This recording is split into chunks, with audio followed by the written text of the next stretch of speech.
Vai, Lê! Devia ter cortado pra dentro, né, velho? Devia ter cortado pra dentro, não foi, cara. Ele saiu pra parar o tempo. Vai!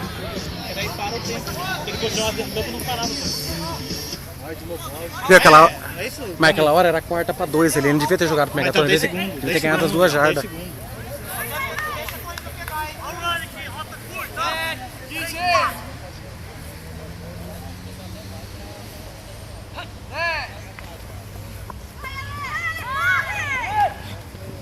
Ai, que isso. Olha, quase eles pegam ainda.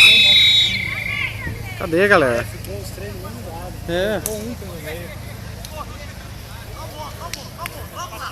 Vamos lá, tá? Tenha calma, pô. Vamos marcar o ponto.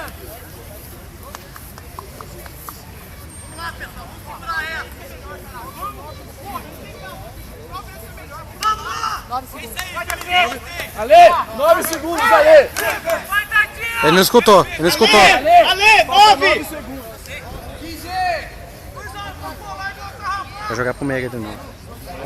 Né? Agora tem que ser 9. Vai jogar pro Mega de novo. Olha lá o Mega. Vai Mega, vai Mega, vai Mega, vai Mega, vai Mega. Ai, caralho.